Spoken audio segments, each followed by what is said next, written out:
Hi friends, welcome to Seetha channel.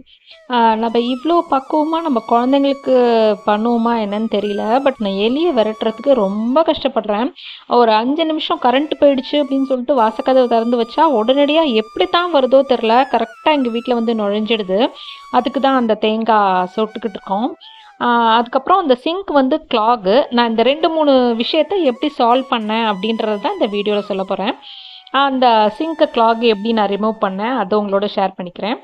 அதுக்கப்புறமா நாங்கள் வந்து கோயம்பேடு போயிருந்தோம்.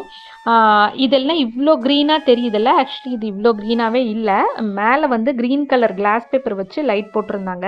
அதே மாதிரி கேரட்க்கும் green colour red colour paper வச்சு லைட் போட்டிருந்தாங்க. பம்கின்க்கு எல்லோ கலர் பேப்பர் வச்சு போட்டிருந்தாங்க. ஸோ எல்லாமே அப்படியே பளிச்சுன்னு தெரிகிற மாதிரி இருந்தது. லைட்லேருந்து வெளியில் வந்து பார்த்தோன்னா நம்மளுக்கு அது வேறு கலரில் இருக்கும். அதுக்கப்புறம் காய்கறிலாம் வந்து அன்றைக்கி நாமினல் ரேட்டில் தான் இருந்தது, பரவாயில்ல, வாங்குற மாதிரி தான் இருந்தது. இது நாங்கள் லாஸ்ட் வீக் போனோம். அதாவது இந்த பல்லு வலிக்கெல்லாம் முன்னாடி போய் வாங்கிட்டு வந்து ஸ்டோர் பண்ணி வச்சுக்கிட்டேன். யதார்த்தமாக ஸ்டோர் பண்ணி வச்சுக்கிட்டேன். பட் என்னால் சமைச்சு சாப்பிட முடியல, எந்த நேரத்தில் வாங்கிட்டு வந்தேனோ தெரியல. கோயம்பேடு போகிறவங்களுக்கு ஒரு சின்ன டிப்பு, நீங்கள் அங்கேருந்து எல்லாத்தையும் ஒரே ஒரு கட்டப்பையில் அப்படியே போட்டு வந்துட்டிங்கன்னா வீட்டில் வந்து அதை எடுத்து வைக்கிறதுக்கு ரொம்ப மலைப்பாக இருக்கும். ஸோ இங்கேருந்து குட்டி குட்டி கேரி பேக்ஸ் நம்மளுக்கு நிறையா வரும். அதெல்லாம் எடுத்துகிட்டு போயிட்டு அப்படியே அதில் போட்டு வாங்கிட்டு வந்துடுங்க. இதை முடவாட்டு கால் கிழங்குன்னு சொல்லிட்டு நான் எப்போ போகும்போதும் பார்க்குறேன். அது எதுக்கு யூஸ்ன்னு தெரில. யாருக்காவது தெரிஞ்சதுன்னா கமெண்ட்டில் சொல்ல மறக்காதீங்க. நான் இன்னொன்று ஏமாந்த தரணும் இந்த தேங்காய் மண்டி தான். 3 தேங்காய் வாங்கினோம் நாங்கள். அதில் 2 தேங்காய் அழுகிடுச்சு. நான் எப்படி அவர்கிட்ட இங்கேருந்து திருப்பியும் எடுத்துகிட்டு போயிட்டு ப்ரூவ் பண்ண முடியாது. ஸோ 2 தேங்காய் நம்மளுக்கு லாஸ் தான். நான் வந்து அந்த முள்ளங்கியோட காம்பெல்லாம் அங்கவே ஒரு டஸ்ட்பின் இருந்தது, அங்கவே பிச்சு போட்டு க்ளீன் பண்ணி ஒவ்வொன்றா தான் எடுத்துகிட்டு வந்தேன். வந்தோடனே குட்டி குட்டியாக கட் பண்ணி அழகாக முருங்காயும் ஒரு கண்டெய்னரில் ஸ்டோர் பண்ணி வச்சாச்சு. இல்லாட்டினா அப்படியே காஞ்சு வதங்கி போயிடும். உங்களால் ஒரு 4-5 நாள் வச்சு சமைக்க முடியாது. அன்றைக்கி நான் வெண்டைக்காய் எதெல்லாம் முற்றி போகுமோ அதெல்லாம் முன்னாடி சமைச்சிடலான்னு சொல்லிட்டு வெண்டைக்காயெலாம் கொஞ்சம் சாம்பாருக்கு எடுத்து வச்சுட்டு, அது இந்தியல் சிக்கலான மைண்டை காய்கறி கறிக்கு வாங்கிட்டு வந்தோன்னா கொஞ்சம் எடுத்து நம்ம மறுநாள் சாம்பாருக்கோ வெத்த குழம்புக்கோ எடுத்து வைப்போம். அதே மாதிரி தான் நான் கொஞ்சம் கட் பண்ணி எடுத்து வச்சுக்கிட்டேன்.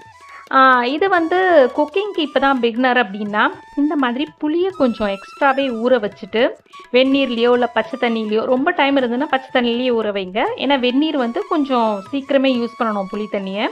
இந்த மாதிரி ஊற வச்சு நல்லா கரைச்சிட்டு வடிகட்டி உங்களுக்கு தேவையான அளவுக்கு அன்றைக்கி யூஸ் பண்ணிவிட்டு பேலன்ஸை ஒரு டைட் ஜார் கண்டெய்னரில் போட்டு, பிளாஸ்டிக் கண்டெய்னரிலோ எதுலேயோ போட்டு நீங்கள் ஸ்டோர் பண்ணி வச்சுக்கிட்டிங்கன்னா ஒரு 4-5 நாள் ஃப்ரிட்ஜில், நான் இப்படி தான் யூஸ் பண்ணுவேன். எனக்கு டெய்லி புளி கரைக்க பிடிக்காது.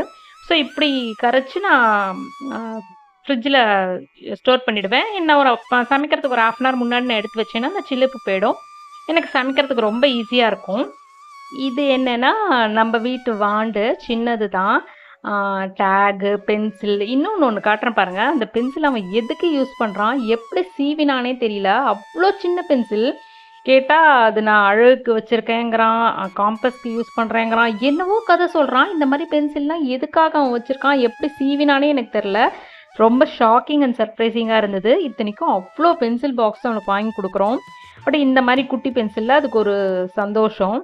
அப்புறம் நான் அந்த கிளாக் எப்படி ரிமூவ் பண்ணேன் அப்படின்னு சொல்கிறேன்னு உங்ககிட்ட சொல்லியிருந்தேன்ல. இது வந்து ஒரு சோடாவில் நான் 3 விஷயங்கள் க்ளீன் பண்ணேன். ஒன்று வந்து இந்த சிங்க் கிளாகு, இன்னொன்று வந்து சிம்னி, அப்புறம் வந்து கிளாஸ் பாட்டில்ஸ், கிளாஸ் எண்ணெய் எதெல்லாம் நம்ம வச்சுருந்தோமோ அதெல்லாம் க்ளீன் பண்ணேன். இது எனக்கு காஸ்டிக் சோடா கிடைக்கிறதுக்கு லேட் ஆகிடுச்சு. ஸோ அதனால தான் நான் இது 3த்தையும் சேர்த்து கிளப் பண்ணி பண்ணுற மாதிரி ஆயிடுச்சு. சிங்கில் வந்து நீங்கள் ஏதாவது ஒரு மூடி போட்டு நீங்கள் அழகாக அதை க்ளோஸ் பண்ணிவிடுங்க. அந்த லிட்டை க்ளோஸ் பண்ணிவிட்டு இந்த மாதிரி பிளேட்ஸை அழகாக ப்ளேஸ் பண்ணிவிடுங்க. அநேகமாக எல்லா சிங்கோட அளவும் ஒரே மாதிரி தான் இருக்கும். என்னோடது வந்து 2 சிம்னி பிளேட்டும் அதில் அழகாக ஃபிக்ஸ் ஆச்சு. இது வந்து காஸ்டிக் சோடா. 1 கிலோ வந்து 80 rupeesன்னு நினைக்கிறேன்.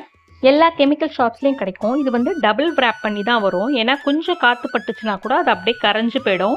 பிளாஸ்டிக் டப்பாவில் வச்சுருந்தா கூட பிளாஸ்டிக்கையும் அரிச்சிரும். நான் ஏற்கனவே லாஸ்ட்டில் ஏதோ ஷார்ட்ஸில் சொல்லியிருப்பேன் எப்படி அந்த பிளாஸ்டிக் வீணாக போச்சுன்னு. என்னோடது ஒரு 4-5 மாத கரை, அதனால நான் நல்லாவே ஸ்ப்ரெட் பண்ணி விட்டுக்கிட்டேன். பட் கொஞ்சம் பவுடர் எனக்கு லாஸ் ஆகிடுச்சு. ஏன்னா அந்த அடியில் இருக்கிற அந்த பிளேட் கொஞ்சம் நழுவி தண்ணியெல்லாம் கீழே போயிடுச்சு. எனக்கு ஆனால் அது சிங்க் கிளாக் அடைக்கிறதுக்கு அந்த இது எடுக்கிறதுக்கு ஈஸியாக தான் இருந்துச்சு அந்த தண்ணி. நான் நிறையா கொட்டி ஃபுல்லாக கொதிக்க வெந்நீரை அப்படியே அதில் ஊற்றுங்க. ஊற்றினோடனே பொங்கி நீங்கள் அப்படியே கண்ணால் லைவாக பார்க்கலாம் அந்த பிசுக்கு எப்படி எடுத்துகிட்டு போகுதுன்னு. நல்லா ஒரு 1/2 hour to 1 hour தாராளமாக விடுங்க. நீங்கள் போய் பார்க்கவே வேண்டாம். ஊற்றிட்டு அதை மறந்துடுங்க. நல்லா ஊறட்டும். அப்போ தான் அந்த பிசுக்கு வெளில வரும். நீங்கள் ரொம்ப கஷ்டப்பட்டு ஸ்க்ரப் பண்ணி நீங்கள் அதை க்ளீன் பண்ணணுன்ற அவசியம் இருக்காது. இங்கே பாருங்கள், நான் ஊற்ற அந்த மேலே இருக்கிற அந்த எண்ணெய் பிசுக்கு எவ்வளோ அழகாக எடுத்துகிட்டு வருதுன்னு. இது நீங்கள் கையால் ஸ்க்ரப் பண்ணாலும் அந்த பிசுக்கு இருக்கும். இந்த மாதிரி விடவே விடாது. இது ரொம்ப easy and smart way of cleaning chimney plates. இதை ட்ரை பண்ணி பாருங்கள்.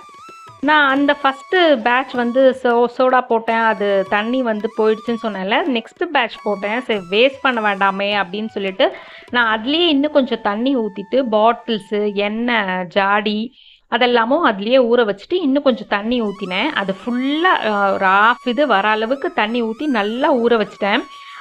என்னோடய கிளாஸ் பாட்டில்ஸில் கொஞ்சம் எண்ணெய் இருந்தது. அதனால் அப்படியே அந்த சிங்கெல்லாம் கடைசியாக கொஞ்சம் தேய்ச்சி அலம்புற மாதிரி ஆயிடுச்சு. நீங்கள் வந்து வெறும்னா கொஞ்சம் வெந்நீரை ஊற்றி நல்லா குலுக்கிட்டு அதை கீழே ஊற்றிட்டு அதுக்கப்புறம் இந்த இதில் ஊற வச்சிங்கன்னா உங்களுக்கு இன்னுமே ஈஸியாக இருக்கும் க்ளீனிங்கு. ஏன்னா நான் பண்ண இது ஒரு மிஸ்டேக்கு, அதை உங்களோட ஷேர் பண்ணிக்கிட்டேன். எனக்கு இந்த இது எட்டவே எட்டாது. நான் யாரையாவது ஹெல்ப்புக்கு தான் கூப்பிட்டுப்பேன். என் சின்ன பையன் வருவான், இல்லாட்டினா என் ஹஸ்பண்ட் இந்த இடம் பண்ணி கொடுத்தாரு. மிஸ்டர் மசில் இல்லை, அது வினிகர் வேறு காம்போ தான். அது அந்த அளவுக்கு பிசுக்கு போகலை. நெக்ஸ்ட் டைம் தான் வாங்கி அதை க்ளீன் பண்ணணும். பாருங்கள் சிம்னி பிளேட் எவ்வளோ க்ளீனாக போயிடுச்சுன்னு. இது நம்ம கையை விட்டு தேய்ன்னு தேய்ச்சா கூட இந்த அளவுக்கு உங்களுக்கு போயிருக்காது. நீங்கள் நெக்ஸ்ட் டைம் இந்த மாதிரி கஷ்டப்படுறீங்க அப்படின்னா தயவு செஞ்சு காஸ்டிக் சோடா வாங்கி போட்டு பாருங்கள். பட் ரொம்ப கேர்ஃபுல்லாக இருக்கணும். சென்சிட்டிவ் காரங்களுக்கு அது மேலே போட்டு நீங்கள் வெந்நீர் ஊற்றும் போதே அது நெடி பயங்கரமாக இருக்கும். கையில் க்ளவுஸ் போட்டுட்டு பண்ணுங்கள். எனக்கு சென்சிட்டிவ் ஸ்கின் இல்லை, அதனால நான் அப்படியே பண்ணேன் பேர் ஹேண்டில். பட் நீங்கள் க்ளவுஸ் போட்டு ப்ராப்பராக பண்ணுங்கள். அதுக்கப்புறம் இந்த கிளாஸ் பாட்டில்ஸ் வந்து நான் மீஷோவில் தான் வாங்கியிருந்தேன் ஒரு 6 months பேக்கு. எனக்கு அந்த பிசுக்கெல்லாம் எடுக்கிறதுக்கு இதெல்லாம் வெந்நீர் ஊற்றி ஊற வச்சு பண்ணுறது ஓகே. பட் அந்த லிட்டு வந்து எனக்கு பயமாகவே இருந்தது. ஏன்னா நான் காஸ்டிக் சோடாவில் அதை போட்டிருக்கேன், ப்ளஸ் வெந்நீர் ஊற்றிருக்கேன். பாருங்கள் எவ்வளோ அழகாக க்ளாக் அது ரிமூவ் ஆகிடுச்சுன்னு. அதனால நான் அந்த லிட்டை வந்து எனக்கு யூஸ் பண்ணுறதுக்கு பயமாகவே இருந்தது. தேய்ச்சாலுமே வச்சுருக்கேன், பட் நான் வேறு ஆர்டர் போட்டேன். ஏன்னா எனக்கு அந்த ரப்பர்ஸ் எல்லாம் வெளியில் வந்துட்டா மாதிரியும் இந்த கலர்ஸ் எல்லாம் போனது ஏதோ பிளாஸ்டிக் இன்ஹேல் பண்ணிவிடுவோமோன்னு பயமாக இருந்துச்சு. ஸோ நான் அதனால் அது வேறு ஆர்டர் போட்டுட்டு வெறும் லிட்டு மட்டும் கிடைக்கிது. 4 pieces 84 rupeesன்னு நினைக்கிறேன். நீங்கள் ஆன்லைனில் பே பண்ணிங்கன்னா.